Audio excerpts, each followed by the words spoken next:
Hello friends, welcome to share trader Kannada.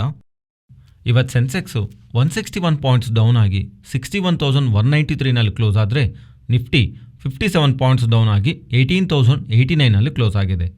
Virus bank Nifty 39 points gain ಆಗಿ 43,312ನಲ್ಲಿ close ಆಗಿದೆ.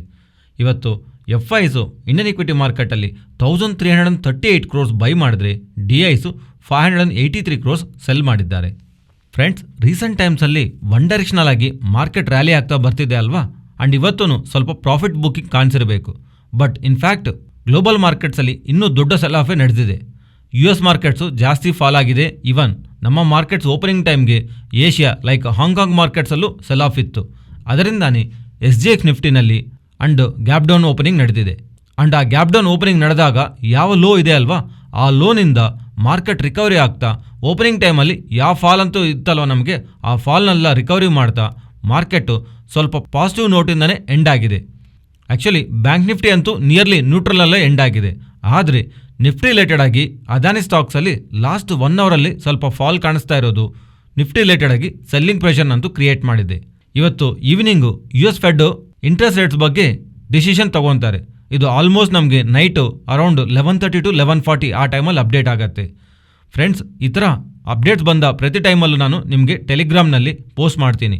If in case Fed ಅವ್ರು ಮಾಡಿರೋಂಥ updates ಅದು ಕಾರಣವಾಗಿ ಯಾವ ಥರ impact US markets even SGX ನಿಫ್ಟಿನಲ್ಲಿ ಇದೆ ಅಂತ ನೀವು ತಿಳ್ಕೊಬೇಕಂತ ಅಂದ್ಕೊಂಡ್ರೆ ನಿಮಗೆ ಕಮೆಂಟ್ಸಲ್ಲಿ ಆ್ಯಂಡ್ ಡಿಸ್ಕ್ರಿಪ್ಷನಲ್ಲಿ ಕೊಡ್ತಿರೋಂಥ ಟೆಲಿಗ್ರಾಮ್ ಲಿಂಕ್ನ ಕ್ಲಿಕ್ ಮಾಡಿ ಟೆಲಿಗ್ರಾಮ್ ಗ್ರೂಪಲ್ಲಿ ಜಾಯ್ನ್ ಆಗಿ ನೀವು ಶೇರ್ ಟ್ರೇಡರ್ ಕನ್ನಡ ಗ್ರೂಪಲ್ಲಿ ಜಾಯ್ನ್ ಆದ ಮೂಲಕ ನಿಮಗೆ ಈ ಥರ ಮಾರ್ಕೆಟ್ ಅಪ್ಡೇಟ್ಸು ಪಡೆಯಬಹುದು. ಆ್ಯಂಡ್ ನಮ್ಮ ಮಾರ್ಕೆಟ್ ವಿಷಯಕ್ಕೆ ಬಂದರೆ ಅದಾನಿ ಸ್ಟಾಕ್ ರಿಲೇಟೆಡ್ ಆಗಿ ಒಂದು ಸ್ಮಾಲ್ ಇವೆಂಟ್ ಇದೆ.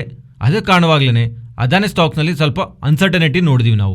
ಇದರ ಜೊತೆಗೆ ಗೋ ಏರ್ ಅವರು ಏವಿಯೇಷನ್ ಸಂಸ್ಥೆ ಇವರು ಬ್ಯಾಂಕ್ರಪ್ಸಿಗೆ ಹೋಗ್ತಾ ಇರೋದು ಪಬ್ಲಿಕ್ ಸೆಕ್ಟರ್ ಅಂಡರ್ಟೇಕಿಂಗ್ ಬ್ಯಾಂಕ್ಸಲ್ಲಿ ಸ್ವಲ್ಪ ವೊಲಟಿಲಿಟಿನ ಕ್ರಿಯೇಟ್ ಮಾಡಿದ್ದೆ. ಆ್ಯಂಡ್ ಫೆಡ್ ಮೀಟಿಂಗ್ ಇದೆ ಅಂದ ತಕ್ಷಣ ಅವ್ರು ಎಲ್ಲಿ ಬಡ್ಡಿ ರೇಟ್ಗಳನ್ನ ಜಾಸ್ತಿ ಮಾಡ್ತಾರೋ ಅಂತ ಅಪ್ಕಮಿಂಗ್ ಟೈಮ್ಸಲ್ಲಿ ಯಾವುದಾದ್ರೂ ಒಂದು ನೆಗೆಟಿವ್ ಸ್ಟೇಟ್ಮೆಂಟ್ಸು ಮಾಡ್ತಾರೇನೋ ಅಂತ.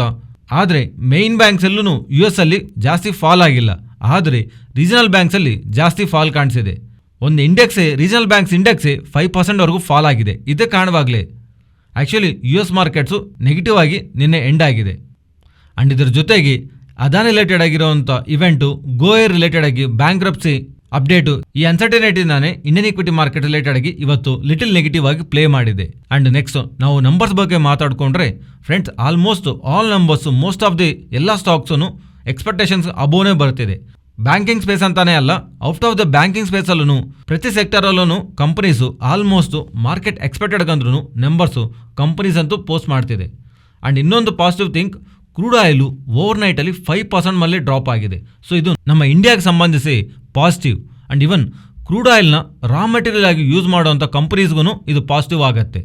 ಆ್ಯಂಡ್ ನಮ್ಮ FIs ಒಂದು ಲಾಂಗ್ ಪೊಸಿಷನ್ ಬಗ್ಗೆ ಮಾತಾಡಿಕೊಂಡ್ರೆ 24th January 2023 ಅದಾದಮೇಲೆ ಇಲ್ಲಿವರೆಗೂ FIs ನೆಟ್ ಲಾಂಗ್ ಪೊಸಿಷನ್ಗೆ FIs ಯಾವಾಗ್ಲೂ ನೆಟ್ ಲಾಂಗ್ ಸೈಡು ಪೊಸಿಷನ್ಗೆ ಬರಲಿಲ್ಲ.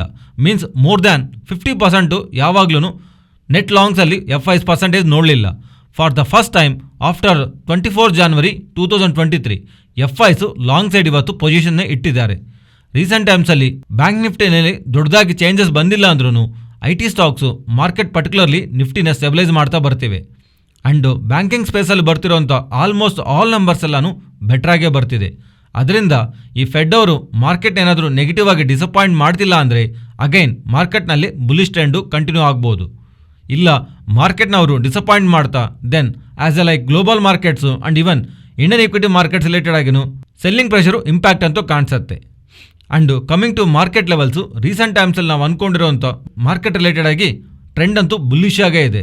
ಬಟ್ ಮಾರ್ಕೆಟ್ ರಿಲೇಟೆಡ್ ಆಗಿ 17,850 ಲೆವೆಲ್ ಕ್ರಾಸ್ ಆದಮೇಲೆ 18,000 ಅಲ್ಲ 18,180 ಮಾರ್ಕೆಟ್ ರಿಲೇಟೆಡ್ ಆಗಿ ನಾನು ಗಮನಿಸ್ತಾ ಇರೋಂಥ ಇಂಪಾರ್ಟೆಂಟ್ ರೆಸಿಸ್ಟೆಂಟ್ ಅಂತ ಮಾತಾಡ್ಕೊಂಡಿದ್ದೀವಿ. ಅದಾದಮೇಲೆ 18,500 ಅಲ್ಲ, ಇಮಿಡಿಯೇಟ್ಲಿ ಇದರ ಮಧ್ಯದಲ್ಲಿ ಇನ್ನೊಂದು ಲೆವೆಲ್ ಇದೆ ಅಂತ, ಅದೇ 18,240. ಸೊ 18,180 ಆ್ಯಂಡ್ 18,240 ಈ 2 ಲೆವೆಲ್ಸ್ ಬ್ರೇಕ್ ಆಗಿ ಸಸ್ಟೈನ್ ಆದರೆ ದೆನ್ ಇರೋವಂಥ ಮಿಕ್ಕಿದ ಲೆವೆಲ್ಸ್ ಎಲ್ಲನೂ ಅಷ್ಟೊಂದು ಸಿಗ್ನಿಫಿಕೆಂಟ್ ಲೆವೆಲ್ಸ್ ಇಲ್ಲ. ದೆನ್ 18,450ವರೆಗೂ ನಿಯರ್ಲಿ 18,250 ಆದಮೇಲೆ ಇನ್ನೊಂದು 200 ಪಾಯಿಂಟ್ಸ್ವರೆಗೂ ಮಾರ್ಕೆಟ್ಗೆ ಸ್ಕೋಪ್ ಇದೆ. ಅದರಿಂದ ಹತ್ತದಲ್ಲಿರುವಂಥ ಈ 2 ಇಂಪಾರ್ಟೆಂಟ್ ರೆಸಿಸ್ಟೆಂಟ್ನ ಗಮನಿಸ್ತಾ ಇದ್ದೀನಿ. ಆ್ಯಂಡ್ 17,850 ಅಬೋವ್ ಮಾರ್ಕೆಟ್ ಸಸ್ಟೈನ್ ಆದಾಗಿಂದಾನು ನಾವು ಮಾತಾಡ್ಕೊತಿರೋದಲ್ವಾ ಟ್ರೆಂಡ್ ಬುಲಿಶಾಗೇ ಇದೆ ಅಂತ. ಸೊ ಬುಲಿಶಾಗಿ ಪ್ಲೇ ಮಾಡೋರು ಈ 2 ಲೆವೆಲ್ಸ್ ಹತ್ರ ಮಾರ್ಕೆಟ್ ಬಂದಾಗ ಸ್ವಲ್ಪ ಕಾಷಿಯಸ್ ಆಗಿರಿ. ಆ್ಯಂಡ್ ಇವತ್ತು ನೈಟ್ ಬರುವಂಥ ಫೆಡ್ ಅಪ್ಡೇಟ್ಸು ನಮಗೆ 11:30 11:40 ಆ ಟೈಮಲ್ಲಿ ಇರುತ್ತೆ. ಅದು ಬಂದ ತಕ್ಷಣ ನಿಮಗೆ ಟೆಲಿಗ್ರಾಮ್ನಲ್ಲಿ ಅಪ್ಡೇಟ್ ಮಾಡ್ತೀನಿ. ಫ್ರೆಂಡ್ಸ್, ಈ ವಿಡಿಯೋದಲ್ಲಿ ನಾವು ಶೇರ್ ಮಾಡಿರೋಂಥ ಕಂಟೆಂಟ್ ವ್ಯಾಲ್ಯೂಬಲ್ ಆಗಿದ್ದರೆ ತಪ್ಪದೇ ನಮ್ಮ ಚಾನಲ್ನ ಲೈಕ್ ಮಾಡಿ. ಹಾಗೆ ನ್ಯೂಯೆಸ್ಟ್ ಸ್ಟಾಕ್ಸ್ ಇದೆ ಅಲ್ವಾ, like delivery, Nykaa, Paytm, PB fintech, Zomato, ಇದರ ರಿಲೇಟೆಡ್ ಆಗಿ ಮ್ಯೂಚುವಲ್ ಫಂಡ್ಸ್ ಅವರು, ನಮ್ಮ ಡೊಮೆಸ್ಟಿಕ್ ಮ್ಯೂಚುವಲ್ ಫಂಡ್ಸ್ ಅವರು ಆಕ್ಟಿವಿಟಿ ಆ್ಯಂಡ್ FIs ಒಂದು ಆಕ್ಟಿವಿಟಿ ಕಾಂಟ್ರಾಸ್ಟ್ ಆಗಿ ಕಾಣಿಸ್ತಾ ಇದೆ. ಪೇಟಿಎಮ್ ರಿಲೇಟೆಡ್ ಆಗಿ, ಝೊಮೊಟೊ ರಿಲೇಟೆಡ್ ಆಗಿ ಮ್ಯೂಚುವಲ್ ಫಂಡ್ಸ್ ಅವರು ಪ್ರೀವಿಯಸ್ಲಿ ಇರುವಂಥವ್ರ ಹೋಲ್ಡಿಂಗ್ನ ರೀಸೆಂಟ್ ಟೈಮ್ಸಲ್ಲಿ ಜಾಸ್ತಿ ಮಾಡ್ಕೊತಾ ಇದ್ದರೆ, ಪೇಟಿಎಮ್ ಆ್ಯಂಡ್ ಝೊಮೊಟೊ ಎರಡರಲ್ಲೂ ಜಾಸ್ತಿ ಮಾಡ್ಕೊತಾ ಇದ್ದರೆ ಪ್ಯಾರಲಲ್ ಆಗಿ FIs ಆ ಕಂಪನೀಸಲ್ಲಿ ಅವ್ರ ಪಾಲನ್ನ ಕಮ್ಮಿ ಮಾಡ್ಕೊತಿದ್ದಾರೆ. ಸೊ ಎಕ್ಸಾಕ್ಟ್ಲಿ FIsಗೆ ಆಪೋಸಿಟ್ ಆಗಿ ಮ್ಯೂಚುವಲ್ ಫಂಡ್ ಅವರಂತೂ ಮೂವ್ ಆಗ್ತಿದ್ದಾರೆ. ಪರ್ಟಿಕ್ಯುಲರ್ಲಿ ಪೇಟಿಎಮ್ ಆ್ಯಂಡ್ ಝೊಮೊಟೊನಲ್ಲಿ ಅಂತೂ ಆ್ಯಕ್ಚುಲಿ ಇವೆರಡರಲ್ಲೇ ಅಂತಲ್ಲ, most of the new age companies ಎಲ್ಲದರಲ್ಲೂ ಎಕ್ಸೆಪ್ಟ್ PB ಫಿನ್ಟೆಕ್ ಎಲ್ಲದರಲ್ಲೂ ಮ್ಯೂಚುವಲ್ ಫಂಡ್ಸ್ ಅವರು ರೀಸೆಂಟ್ ಕ್ವಾರ್ಟರ್ನಲ್ಲಿ ಮೀನ್ಸ್ ರೀಸೆಂಟ್ ಮಂತ್ಸಲ್ಲಿ ನೆಟ್ ಬಯರ್ಸ್ ಆಗೇ ಇದ್ದಾರೆ. ಮೇ ಬಿ ಜಾಸ್ತಿ ಫಾಲ್ ಆಗ್ತಾ ಇದ್ದರೆ ಈ ಲೆವೆಲ್ಸಿಂದ ಇನ್ನೂ ಜಾಸ್ತಿ ಫಾಲ್ ಇರಲ್ಲ ಅಂತ, ಮಾರ್ಜಿನ್ ಆಫ್ ಸೇಫ್ಟಿ ರಿಸ್ಕ್ ಕಮ್ಮಿ ಇರುತ್ತೆ ಅಂತ ಒಂದು ಒಪಿನಿಯನಿಂದ ಮೇ ಬಿ ಮ್ಯೂಚುವಲ್ ಫಂಡ್ ಅವರಂತೂ ಎಂಟರ್ ಆಗ್ತಾ ಇರ್ಬೋದು. ಬಟ್ ಇವನ್ ಇಷ್ಟೊಂದು ಫಾಲ್ ಆದಮೇಲೂ FIs, Nykaa and PB Fintech ಬಿಟ್ಟರೆ ಮಿಕ್ಕಿರೋ ನ್ಯೂ ಇಯರ್ ಸ್ಟಾಕ್ಸಲ್ಲಿ ರೀಸೆಂಟ್ ಟೈಮ್ಸಲ್ಲಿ ಅವರು ಸೆಲ್ಲರ್ ಆಗಿ ಕಾಣ್ತಿದ್ದಾರೆ. ನೆಕ್ಸ್ಟು ಲಾಸ್ಟ್ 1 ಅವರಲ್ಲಿ ನಿಫ್ಟಿ ರಿಲೇಟೆಡ್ ಆಗಿ ಫಾಲ್ಗೆ ಮೇನ್ ರೀಸನ್ ಕಾರಣ ಆಗಿರುವಂಥ ಅದಾನಿ ಸ್ಟಾಕ್ಸ್ ಬಗ್ಗೆ ಮಾತಾಡ್ಕೊಳ್ಳೋಣ. ಇವತ್ತು ಅದಾನಿ ಸ್ಟಾಕ್ಸ್ ರಿಲೇಟೆಡ್ ಆಗಿ ಸ್ವಲ್ಪ ಸೆಲ್ ಆಫ್ ಕಾಣಿಸಿದೆ ಅಲ್ವಾ, ಇದರ ಬ್ಯಾಕ್ ಇರೋವಂಥ interesting update. Adani total gas related ಆಗಿ ಆಡಿಟರ್ ಆಗಿ ಅಪಾಯಿಂಟ್ ಆಗಿರುವಂಥ ಲೆಸ್ ದ್ಯಾನ್ 1 ಇಯರ್ನಲ್ಲಿ ರಿಸಿಗ್ನೇಷನ್ ಮಾಡ್ತಿರೋ ಥರ ಶಾ ದಂದಾರಿ ಅವರು ಆ್ಯಸ್ ಎ ಆಡಿಟರ್ ಅವ್ರ ಪೊಸಿಷನ್ಗೆ ರಿಸಿಗ್ನೇಷನ್ ಮಾಡ್ತಿರೋ ಥರ ಅಪ್ಡೇಟ್ ಮಾಡ್ತಿದ್ದಾರೆ. ಆ್ಯಕ್ಚುಲಿ ಈ ಸೇಮ್ ಆಡಿಟರೇ ಅದಾನಿ ಎಂಟರ್ಪ್ರೈಸಸ್ನಲ್ಲೂ ಸ್ಟ್ಯಾಚ್ಯೂಟರಿ ಆಡಿಟರ್ ಆಗಿ ವ್ಯವಹಾರ ಮಾಡ್ತಿರೋ ಥರ ಅಪ್ಡೇಟ್ಸ್ ಕಾಣಿಸ್ತಾ ಇದೆ. Next Nifty and bank Nifty support and resistant present ಲೆವೆಲ್ಸಿಂದ ಅಪ್ಸೈಡ್ಗೆ ಮೂವ್ ಆಗ್ತಾ ಇದ್ರೆ 18,180ನ ಡೌನ್ ಸೈಡು 18,020ನ ಸಪೋರ್ಟ್ ಆಗಿ ಗಮನಿಸಬಹುದು. Next bank Nifty top side 43,370, down side 43,060. Friends, Nifty option data and price action data ಎರಡನ್ನೂ ಕಂಬೈನ್ ಮಾಡಿದೆ ನೋಡಿದಾಗ ಟಾಪ್ ಸೈಡು 18,400ನ, ಡೌನ್ ಸೈಡು 17,800. ಈ 600 ಪಾಯಿಂಟ್ ರೇಂಜ್ನ ನೋಡ್ಬೋದು. ಆ್ಯಕ್ಚುಲಿ ಇನ್ನೂ ರಿಸ್ಕ್ ತಗೋಬೋದು ಅಂತ ಅಂದ್ಕೊಳ್ಳೋರಂತೂ 17,800 ಡೌನ್ ಸೈಡು, 18,200 ಟಾಪ್ ಸೈಡು. ಈ 400 ಪಾಯಿಂಟ್ ರೇಂಜ್ನ ಗಮನಿಸಬಹುದು.